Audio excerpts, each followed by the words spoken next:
Como les decía, quería compartir con ustedes una palabra que está en la carta a los Corintios, a la segunda carta a los Corintios, el 8 y el 9. Pero antes de compartir esa palabra a ustedes de manera breve, quiero compartir con ustedes una historia que leí en un libro que estoy leyendo.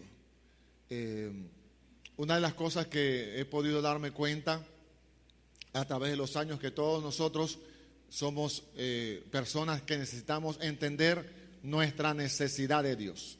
Usted puede tener un día en el Señor, usted puede tener 40, 50 años en el Señor, y todos los días usted necesita de Dios. Y eso se muestra a través de la Biblia. Cuando usted lee que el Señor le decía, ustedes vayan, les voy a dar maná, pero tienen que salir todos los días a buscarlo. Eso era simplemente dependencia de Dios. O sea, que ellos mostraban su dependencia de Dios. Y así tiene que ser la vida nuestra. Por muchos años que podamos estar en el Señor, tenemos que entender que debemos y tenemos que depender de Dios todos los días. Y a veces eso lo descuidamos. Comparto con usted una historia, como dicen las películas de Hollywood cuando comienzan, One Upon a Time. Érase una vez un dragón que azotaba las aldeas, las destruía, las quemaba, dañaba. Y por supuesto había gente que lo combatía, había un rey que lo combatía con su pueblo y tenía sus hijos, sus príncipes. Pero en una ocasión uno de esos príncipes pues va allá solo en caballo y se consigue con el dragón. Y el dragón le dice, mira, yo no soy tan malo como tu padre dice. Ah, no, ¿y quién eres tú? Yo soy el placer. Yo lo que estoy buscando es un amigo. ¿Quieres sentir el mayor placer en tu vida? Ven, súbete a mis lomos y sentirás la emoción de volar. ¿Nunca has pensado en volar? Y el dragón pues extendió su ala y él se montó, se agarró y voló. Y por supuesto eso fue emocionante, maravilloso, glorioso. Volar. Así que pasó mucho tiempo con este dragón volando y sintiendo esa sensación, pero mientras más tiempo pasaba con el dragón, más alejado estaba de los suyos, y su piel empezó a cambiar, sus manos, sus piernas empezaron a cambiar, a ponerse escamosas. Él empezó a usar guantes para esconder esa cosa fea. Así que fue su piel cambiando. Y una de esas noches donde el dragón salía, pues pasó para las aldeas y destruyó la aldea. Mucha muerte. Y él se tapó los ojos para no ver lo que el dragón hacía, creyendo que se acabara todo eso, para detenerlo, pero no pudo detenerlo. Así que bajó y quiso entrar de noche otra vez al castillo, por un camino de esos solitarios, pero esa noche no estaba solitaria, la gente estaba allí y lo vieron escabullirse, así que él se mete al castillo. Y la gente dice, él estaba con el dragón, yo lo vi. Así que el rey, él ve al rey con un niño ensangrentado en sus brazos. Así que él viene y huye para que nadie lo atrape, pero lo atrapan y lo traen ante el rey. Y todo el mundo lo señale. Por allá gritan, mátenlo, estiérrenlo, sáquenlo. Y él le dice, tráiganmelo para acá. Está el rey sentado en su trono y le dice, quítate los guantes. Y él siente esa vergüenza, humillación y vergüenza. Se quita los guantes, su piel escamosa. Así que el rey comienza a caminar hacia el príncipe. Y el príncipe, por supuesto, esperando la bofetada por haberlo traicionado. Su padre lo agarra y lo abraza, lo besa y le dice, ¿quieres ser libre del dragón? Padre, ya no soy tu hijo. Mi sangre corre por tus venas. ¿Quieres ser libre? Porque tú solo no puedes ser libre, pero yo te puedo hacer libre. Y me llamó mucho la atención esa porque así somos nosotros. Muchas veces el pecado, la maldad nos arropa, nos engaña, creemos que estamos disfrutando y no nos acercamos a Dios por vergüenza y humillación, porque no queremos exponernos para que la gente no nos vea, que somos tan débiles como los demás, y nos alejamos del Señor, nos alejamos de los demás. Pero el Señor está siempre dispuesto a abrazarnos y a darnos nuevas oportunidades, porque así es su gracia y así es su bondad. Y nos olvidamos de tantas cosas que Él nos dice, que yo quiero que usted recuerde. No voy a hablarle de cosas que usted no haya leído, porque yo sé que usted la ha leído. Le invito a que se ubique en el libro de Juan, en el capítulo número 4, unas frases famosas para cada uno de nosotros. Juan 4, verso 13. Voy a leer varias cosas aquí en Juan, famosas para nosotros los cristianos.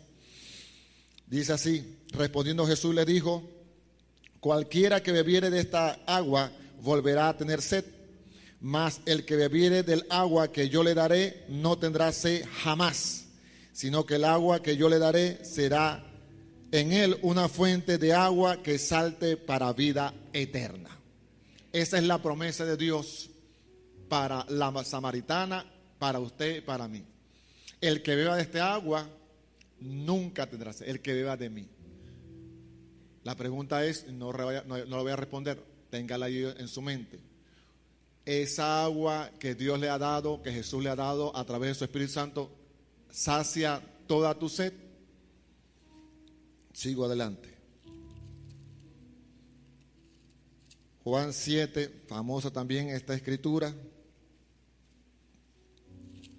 Juan 7, 37.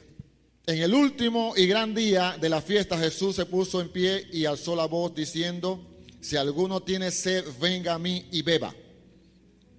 El que cree en mí, como dice la Escritura, de su interior correrán ríos de agua viva. Ríos de agua viva. Esa es la promesa de Dios para todo aquel que se acerca a Él. Ríos de agua viva, ríos de gozo, ríos de alegría, ríos de vida. Y por supuesto ahí Él lo aclara: esto dijo del Espíritu que habían de recibir todos los que creyesen en Él, pues aún no había venido el Espíritu Santo, porque Jesús no había sido aún glorificado. Y leyendo todo esto, me voy al libro de Mateo, también famosa frase que todos escuchamos y leemos en el libro de Mateo 22, que es el centro o debería ser el centro de nuestra vida. Mateo 22, 34. Entonces los fariseos, oyendo que habías hecho callar a los saduceos, se juntaron a una, y uno de ellos, intérprete de la ley, preguntó por tentarle, diciendo: maestro, ¿cuál es el gran mandamiento en la ley? Jesús le dijo: amarás al Señor tu Dios con todo tu corazón, con toda tu alma y con toda tu mente. Este es el primer y gran mandamiento. Amarás al Señor con toda tu alma, con toda tu mente, con toda tu fuerza. Usted lo sabe y yo lo sé. Pero una cosa es que usted lo sepa y que yo lo sepa, y otra cosa es ponerlo en práctica. Porque muchos de nosotros no amamos al Señor con toda nuestra alma, con toda nuestra mente ni con toda nuestra fuerza. Amamos al Señor un poquito. O amamos al Señor con parte de nuestro corazón, con parte de nuestra mente y con parte de nuestra fuerza. ¿Por qué? Porque lo otro está ocupado en otras cosas, o en otras intenciones, otros deseos, otros anhelos. Tenemos otros anhelos que ocupan el espacio que Dios debería ocupar. Así que no amamos al Señor con toda nuestra mente, con toda nuestra fuerza. Pero ese es el mandamiento. Ama al Señor tu Dios con toda tu mente, con toda tu alma, con todas tus fuerzas. Pero muchos de nosotros tenemos compartimientos en nuestro corazón, en nuestra mente y en nuestra alma, y ahí tenemos un pedacito para el Señor, un pedacito para mi trabajo, un pedacito para el ministerio, hasta el ministerio también, un pedacito para mi esposa, un pedacito para mi niño, para mi hijo, o para mi novia, para mis cosas, y por allí vamos. Pero eso no es lo que dice la Escritura. La Escritura dice: amarás al Señor tu Dios con todas tus fuerzas, con toda tu mente, con toda tu alma. Y el segundo es semejante: amarás a tu prójimo como a ti mismo. De estos dos mandamientos dependen toda la ley y los profetas. Es decir, toda la Biblia depende de amar al Señor y amar al prójimo. Toda la Biblia depende de eso. Pero como les digo, como tenemos nuestro corazón dividido, nos cuesta poner en práctica ese gran mandamiento. Y así que vamos luchando y vamos haciendo cosas para pensar que vamos a lograr hacer lo que Él nos mandó a hacer.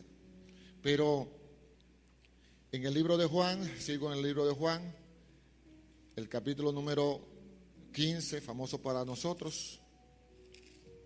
Comparto un versículo allí y ahí entro después a lo que quiero tocar esta mañana. Jesús 15, el verso 4: permaneced en mí y yo en vosotros. Como el pámpano o la rama no puede llevar fruto por sí mismo si no permanece en la vid, así tampoco vosotros si no permanecéis en mí. Yo soy la vid, vosotros los pámpanos. El que permanece en mí y yo en él, este lleva mucho fruto, porque separados de mí nada podéis hacer. Eso lo conoce usted y lo conozco yo. No lo sabemos de memoria muchos de nosotros. Separados de mí nada podéis hacer. Yo soy la vid, ustedes son las ramas.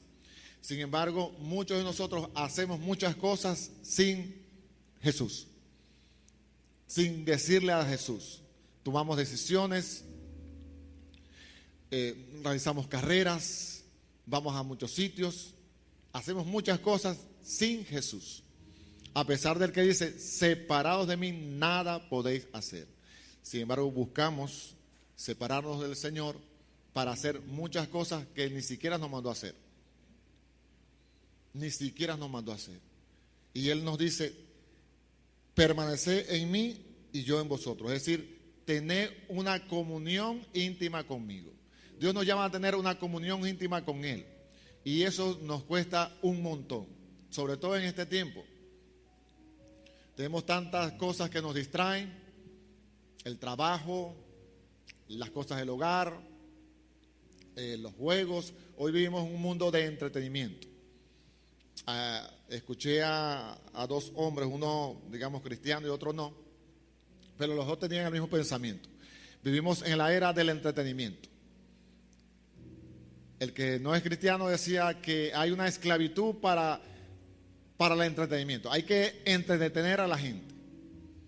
Hay que buscar entretener a lo mayor posible. Inclusive hay programas como TikTok que tienen un algoritmo en el cual él pasa video muy rápido para que la gente no se despegue, su mente no se despegue, no tenga el tiempo para procesar la información y se mantenga pegado allí. Hay gente que pasa horas y horas en TikTok, pero eso fue hecho para eso, para que la gente no se despegue de allí. Y decía el otro, que sí es cristiano, que decía que entretenerse, divertirse no es malo. Eso es parte de nuestra naturaleza humana, que busquemos distraernos, que busquemos divertirnos, entretenernos, pero cuando eso ocupa el centro, cuando lo único que queremos es entretenernos, entonces sí está mal. Se convierte algo bueno, se convierte en algo malo, porque ese va a ser el centro. Y a veces venimos a la iglesia o vamos a una actividad y queremos ir a esa actividad para que nos entretenga. Y la iglesia realmente no es para entretenerse. La iglesia es un campo de entrenamiento para ir al mundo a batallar. Eso es lo que venimos acá, a aprender cómo amar más al Señor, cómo servir a los santos y cómo vivir la vida allá afuera. Para eso nos reunimos acá. Alguna vez podamos reírnos, echar una broma, sí, es posible. Pero el centro es venir a reunirnos como iglesia para rendir culto, para rendir adoración a Jesús. Ese es el centro de reunirnos como iglesia. Jesús es el centro. Siempre tiene que ser el centro y siempre será el centro. Quizá usted aquí no escuche cosas que están escuchando en otras partes o que están diciendo en otras partes. Quizá aquí no seamos gente que está a la moda. Puede ser. Pero usted va a escuchar aquí a un hombre que separa que es un hombre o una mujer que le va a hablar la palabra de Jesucristo. Cristo es el Señor, somos pecadores, necesitamos un Salvador y viene pronto. Eso lo va a escuchar usted aquí. Que el centro de la familia debe ser Jesús y la palabra. Eso lo va a escuchar acá. Lo que se vaya diciendo en la calle y eso está de moda, que si brinco, que si salto, a lo mejor usted aquí no ve a gente que de pronto le pongamos las manos y todo el mundo caiga. A lo mejor no. De hecho, eso ni siquiera es bíblico. Quizá a usted le sorprenda, pero si usted lee la Biblia de Génesis a Apocalipsis, ni siquiera en el libro de los Hechos, donde se van manifestaciones del poder del Espíritu Santo, del Dios Espíritu Santo, usted no ve gente cayéndose allí, no ve. Pero hoy en día, si alguien tiene unción, o para que digan que tiene unción, es aquel, mira, yo fui a una actividad, mi hermano, y ese hombre se acercaba y soplaba a la gente, y la gente caía, y la gente se derramaba, y la gente, pero yo fui para un sitio y nadie se cayó. Ay, no, ese no tiene unción. Nadie se cae, nadie brinca, nadie salta. ¿Y quién te dijo que tenía que brincar y saltar? La Biblia no lo dice. Que nosotros hemos aprendido eso, puede ser. Habría que ver si eso tiene razón de ser o no. Pero si tú me dices, mira, fui a una iglesia y esa gente es de Dios, esta gente ama al Señor, esa gente se ama entre ellos mismos, esa gente sirve, esa gente, ahí está el mover del Espíritu Santo. Como decía un predicador, nosotros que somos pentecostales, somos pentecostales sin Pentecostés. Y alguien puede decir, ay, ¿cómo es eso? Pentecostales sin Pentecostés. Sí, porque nosotros pensamos y creemos e imaginamos que pentecostales es aquel que habla en lenguas. Y gloria a Dios por lo que hablan en lenguas. Yo hablo en lenguas, por si acaso. Claro, no como dice Pablo, que hablaba en lenguas más que todo, pero sí hablo en lenguas, por si acaso. Pero no necesariamente para que usted esté lleno del Espíritu Santo tiene que hablar en lenguas. Si usted es un hombre que teme al Señor, si usted es una mujer que sirve al Señor, si usted es una mujer que lleva las riendas de su casa conforme a la palabra, usted está llena del Espíritu Santo. Hablando con cánticos y salmos y cánticos espirituales entre vosotros. No sean llenos de vino, sean llenos del Espíritu Santo, es lo que dice el apóstol Pablo. Así que estamos llamados a vivir más que emociones, vivir la vida conforme a la palabra. Y eso es una de las cosas que más nos cuesta en este tiempo. Estamos pensando en que si brinco, que si no salto, pero no en cómo ser obedientes al Señor. Por eso quiero compartir con ustedes esta porción, unos versículos acá, en la segunda carta del apóstol Pablo a los Corintios. Lo pongo en contexto. Esta carta es la segunda que escribe el apóstol Pablo a esta iglesia de Corintios. Esa gente recibió una carta, la primera carta fue una carta de amonestación, de regaño, de exhortación a volverse al Señor, a arrepentirse. Y la primera causa causó ese efecto. De hecho, él lo dice por acá.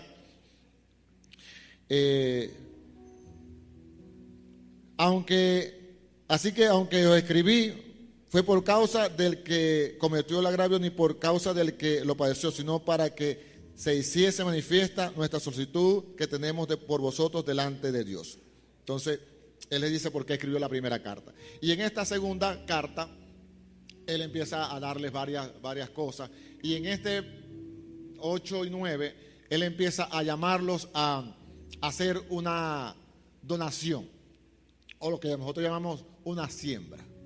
La gente estaba pasando necesidad, como decimos nosotros, estaba pasando aceite, estaba con muchas dificultades. Recordemos que en esa época, en el primer siglo, la mayoría de la gente era pobre, 90%, 95%, 80%, por ahí. Era altísima la gente pobre. Y en este caso, según registra el libro de los Hechos, había mucha hambre allí por una situación que hubo. Y empezaron a recolectar, a pedir recolecta para para bendecir a la gente. Así que él se registra en ese capítulo 8 y 9. Leo para ustedes. Asimismo, hermanos, os hacemos saber la gracia de Dios que ha sido dada a las iglesias de Macedonia, que en grande prueba de tribulación, la abundancia de su gozo y su profunda pobreza abundaron en riqueza de su generosidad. Pues doy testimonio de que con agrado han dado conforme a sus fuerzas y aún más allá de sus fuerzas, pidiéndonos con muchos ruegos que les concediésemos el privilegio de participar en este servicio a los santos.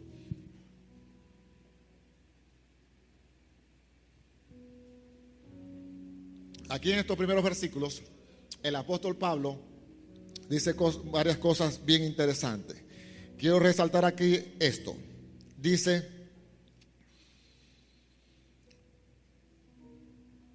ya conocen ustedes la gracia del Señor, de Dios, que en grande prueba de tribulación, la abundancia de su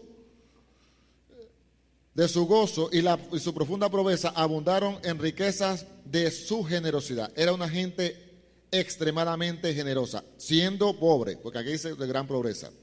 Pues doy testimonio de que con agrado, no es que, bueno, vamos a hacerlo por hacerlo, con agrado han dado conforme a sus fuerzas y aún más allá de sus fuerzas. ¿Qué es dar en este caso conforme a su fuerza? Imagínense, póngalo en este contexto. Usted llega alguien a su casa, usted sabe que tiene necesidad, comienzan a hablar, comienzan a compartir, se tomaron un café y en ese conversar ustedes hablaron, no, sí, en la casa tal. Usted va a su nevera, a la cena, abre allí. Usted tiene 2 paquetes de harina, saca uno. Tiene 2 paquetes de arroz, saca uno. Tiene 2 medios litros de aceite, saca uno. Tiene 2 paquetes de pasta, saca uno. Y así sucesivamente. Usted está dando conforme a su fuerza. Pero imagínese que no es así, sino que usted tiene uno de cada uno. Así que usted va a la alacena, a la nevera, y usted tiene un paquete y usted viene y no saca uno, sino que saca de ese uno y lo comparte. Pero como usted sabe que ustedes son 3 y aquella persona con la que usted está hablando son 7, son 5 niños más 2 son 7, usted le da más de la mitad. Y tiene 3 plátanos y le da los 3 plátanos. Y usted tiene medio cartón de huevo, usted saca 3 o 4 y le da el resto a él. Y así, usted está dando más allá de su fuerza. Y así hicieron estos hombres de Corintio. Dieron más allá de su fuerza, porque eran pobres. No eran que tenían allá por un fondo, no. Eran pobres. Pero fíjese lo que dice el versículo 4. Pidiéndonos con mucho ruego que le concediésemos el privilegio de participar en este servicio para los santos. Pablo, te rogamos que nos permitas sembrar, apoyar a esa causa de los hermanos. Pero ustedes están pobres. No. No nos vas a quitar el privilegio, la bendición de poder bendecir a los santos, a nuestros hermanos en la fe. Usted ve qué maravilloso es esto. Que ellos, sabiendo que estaban también pasando necesidad, pero ellos se identificaron con sus hermanos y le dijeron: no nos dejes de dar el privilegio de servir a los santos. Y luego continúa diciendo: de manera que exhortamos a Tito para que, tal como comenzó antes, asimismo acabase también entre vosotros esta obra de gracia. De gracia. La gracia del Señor Jesucristo. Y aquí en esta parte me quiero concentrar. Porque ya conocéis la gracia de nuestro Señor Jesucristo, que por amor a vosotros se hizo pobre, siendo rico, para que vosotros con su pobreza fueses enriquecidos. Creo yo que es el centro de este capítulo 8. Porque ya saben ustedes la gracia de nuestro Señor Jesucristo, que siendo rico se hizo pobre para que con su pobreza ustedes fueran enriquecidos. Es algo que parece contradictorio, porque ¿cómo alguien pobre enriquece a alguien? Pero tenemos que entender que no está hablando de cualquier persona. Está hablando del Dios encarnado. Está hablando de nuestro Señor Jesucristo. Y ese empobrecimiento tiene que ver con que el Dios Rey del universo se vistió de hombre, de carne y hueso, y se vino a habitar en medio nuestro. Allí es donde Dios se empobreció. Ahí es donde Jesús se empobreció, siendo rico, el Rey del universo, el Rey de reyes, Señor de señores. Se empobreció cuando se hizo hombre, cuando se hizo ser humano, cuando se puso límites. Cuando Él se puso límites. Ahí fue que se empobreció. Y empobreciéndose, nos enriqueció a nosotros. Al morir en la cruz por nosotros. Esa cruz fue el pago en rescate por nuestros pecados. Y al resucitar fue garantizado el pago. Y entonces el apóstol Pablo le está diciendo a ellos, mire, la gracia de Dios es tan grande, el amor de Dios es tan grande, que ustedes han sido enriquecidos. Por supuesto, son riquezas espirituales. Y el Señor Jesús, cuando nosotros hablamos de la gracia, generalmente el término gracia decimos que es don no merecido. Gracia, ¿qué es gracia? Don no merecido. Y está bien el concepto, porque es algo que no merecemos. Como la historia que le conté del niño, el príncipe que estaba volando como el dragón. Pero la gracia, además de ser un don no merecido, un regalo no merecido, es recibir lo contrario a lo que yo merecía.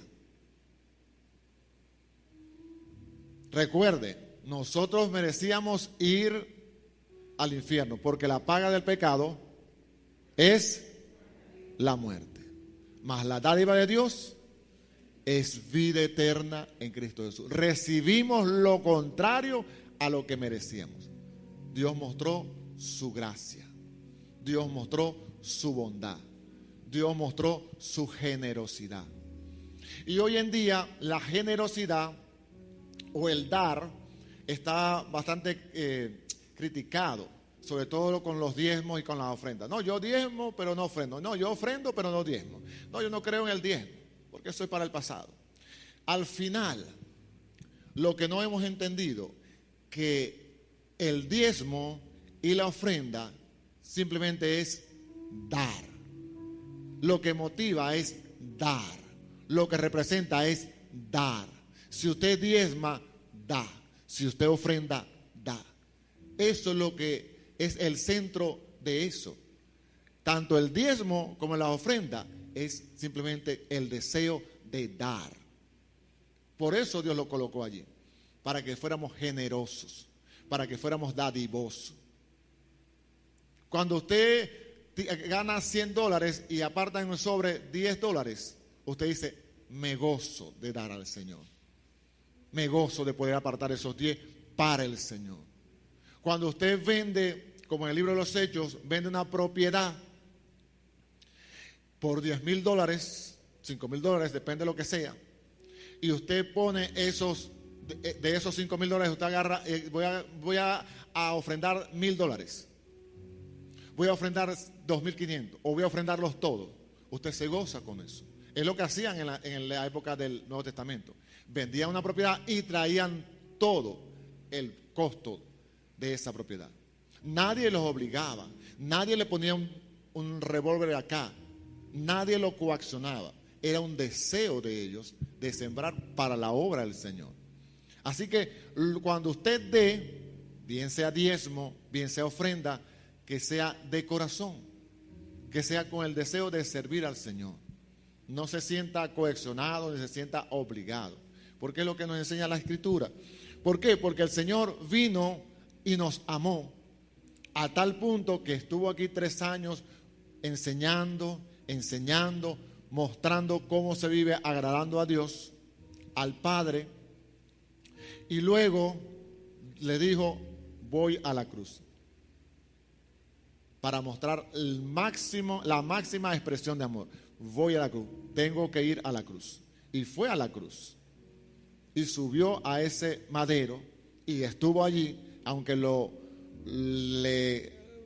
se burlaban de él, le decían: bájate de la cruz para que creamos en ti, bájate de la cruz, bájate de la cruz. No se bajó de la cruz, por amor a usted y a mí.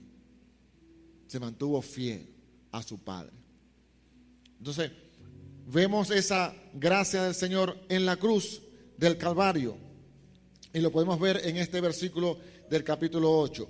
Y luego en el capítulo 9 continúa el apóstol diciendo: cuanto a la administración para los santos, es por demás que yo los escriba, pues conozco vuestra buena voluntad, de la cual yo me glorío entre los de Macedonia, que Acaya está preparada desde el año pasado, y vuestro celo ha estimulado a la mayoría.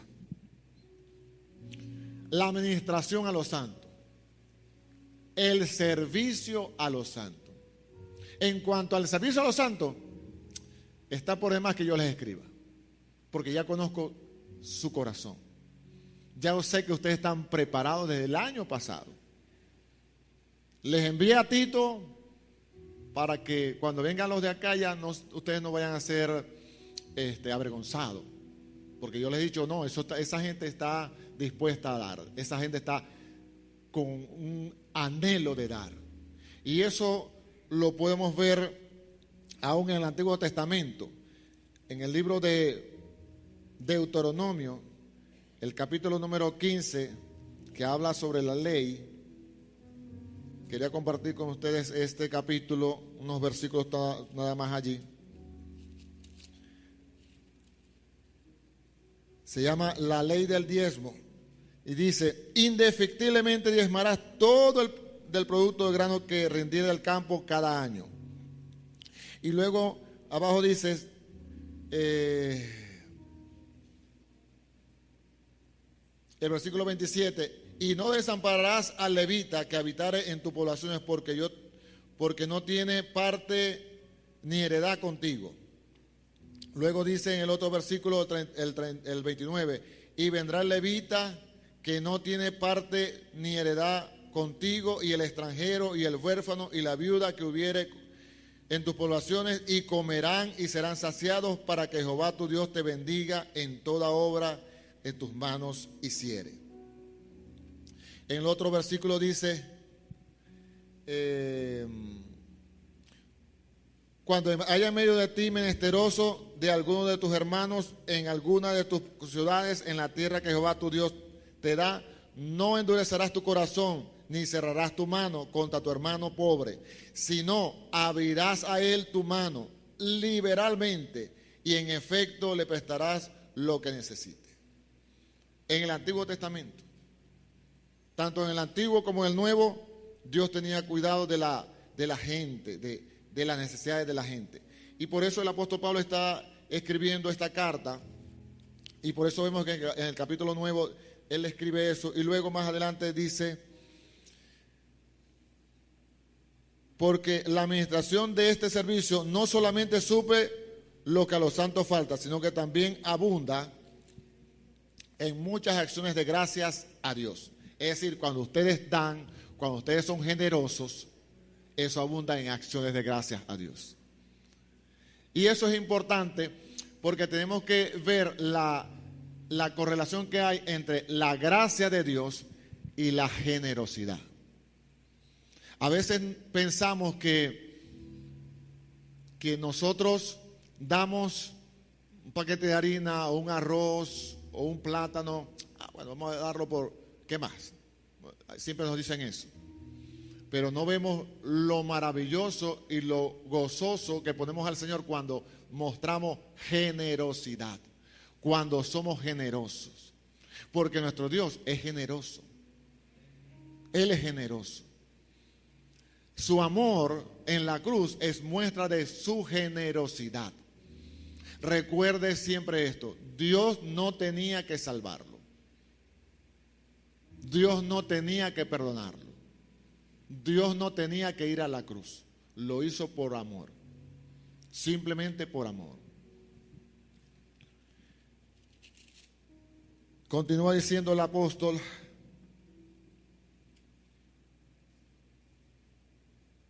pues por la experiencia de esta administración, cambia la palabra administración para que la entienda mejor, por este servicio, glorifican a Dios por la obediencia que profesáis al Evangelio de Cristo y por la liberalidad de vuestra contribución para ellos y para todos. Ustedes muestran que son cristianos porque ustedes están dando, porque son gente generosa y obedecen el Evangelio. Y muchas veces pensamos que somos cristianos porque venimos a la iglesia todos los domingos, o todos los lunes, o todos los miércoles, o los martes, o porque venimos y oramos, o porque traemos la Biblia, o porque diezmamos, ofrendamos. Pero resulta que cuando somos generosos, estamos obedeciendo el Evangelio. Estamos adornando el Evangelio. Porque la gente va a ver a Jesús a través de nosotros. Veía una película donde ella le decía, claro, esto es una película, una cosa que alguien inventó con un libreto, no está en la Biblia. Pero en esa película es una mujer que es invitada a cenar con Jesús. Y en esta cena ella, por supuesto, le pregunta cada cosa, pues. Y una de las cosas que le pregunta: Señor, ¿las calles realmente son de oro? Y él se ríe, el que personifica a Jesús. Y él le dice: bueno, eso es hermoso. El que escribió el Apocalipsis no conseguía con qué comparar lo que él vio. Y lo comparó con eso, con oro.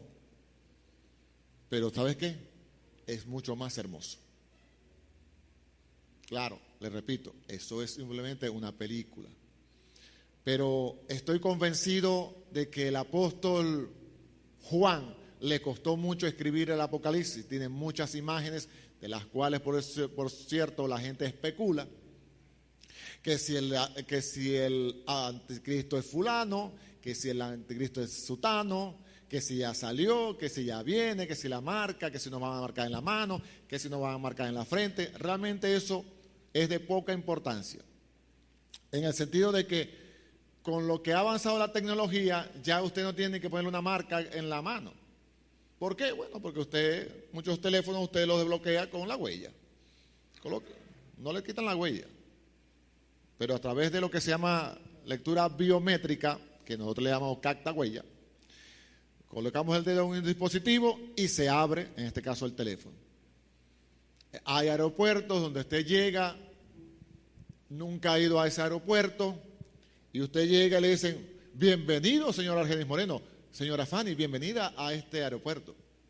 Mi hermano, nosotros ni siquiera nos han chequeado el pasaporte. Reconocimiento facial. Tienen todos los datos allí. ¿Para qué le van a poner una marca en la frente? Si con el reconocimiento facial saben quién es usted, dónde está, a dónde va, qué compra, qué no compra.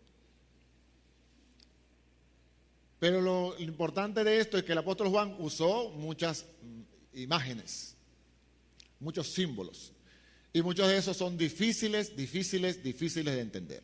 Y mucha gente especula, mucha gente dice esto, sacan números, bueno, tomando en cuenta que esto es esto, le quito esto, le suman esto, el resto esto, ya quedan 20 años para que venga el Señor. Quedan 20 meses. Maranata, Cristo viene pronto. Es todo lo que le puedo decir. Yo no voy a sacar cuenta, ni me interesa sacar cuenta. Lo que sí me interesa es que el Señor Jesús, cuando me pare delante de Él o me arrodille, como dice la canción, me diga, buen siervo fiel. Eso es lo que somos, siervos. Aún yo, que soy el pastor de esta iglesia, soy un siervo. Todos los que estamos acá en la directiva somos siervos. Y consiervo de usted, para que sepa. Porque al final, el único dueño de todo esto es el Señor Jesús. El dueño porque la compró con su sangre. Él es el dueño de nosotros, somos sus ovejas, ovejas de su prado, dice la Escritura. Así que yo le invito a que usted tenga un corazón dadivoso, un corazón que ame al Señor, un corazón que esté dispuesto a seguirle, a servirle y a obedecerle. Cuando usted dé algo, como dice la Escritura, délo de corazón. Leo el último versículo y culminamos. Le invito a los que tocan música, por favor, suban allí. Ya estamos culminando. Le leo el último versículo que creo que es importantísimo para usted y para mí.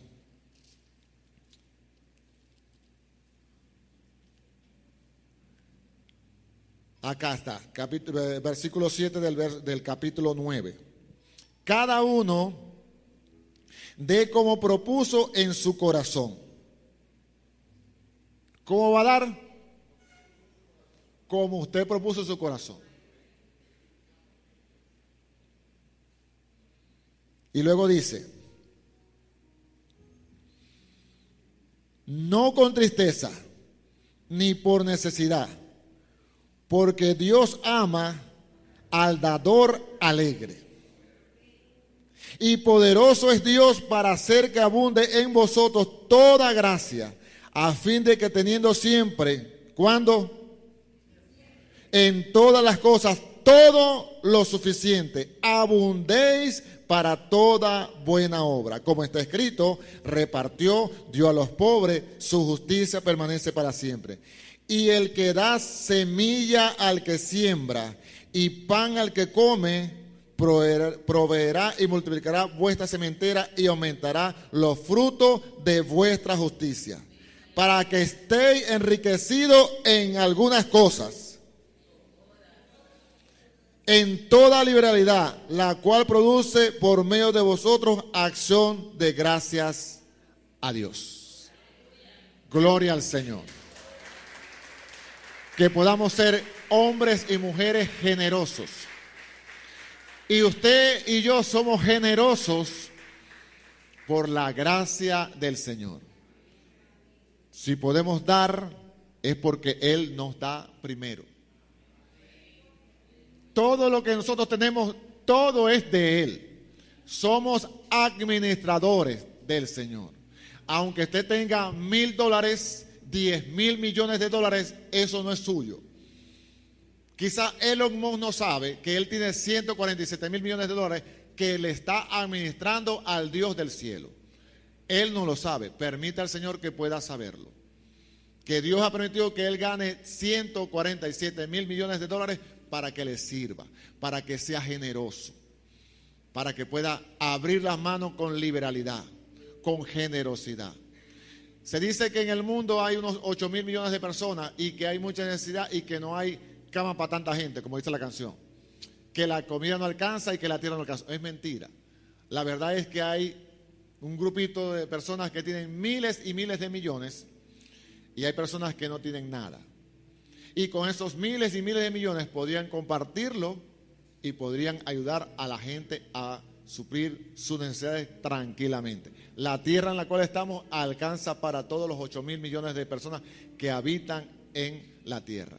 Pero hay mucha gente, manito de caimán, mucha mano corta. Yo le estoy instando a usted a que usted abra su mano con liberalidad, como Dios es con usted, generoso. Póngase de pie. Póngase de pie. Damos gracias al Señor por su amor y su misericordia. Señor, si acaso se nos olvida, Llévanos al madero, Señor. Al lugar de nuestro encuentro, Señor, donde comenzó nuestra amistad. Señor, sabiendo que tú nos vas a recibir con brazos de amor, como ese rey que se acercó a su hijo, que esperaba una bofetada, una cachetada,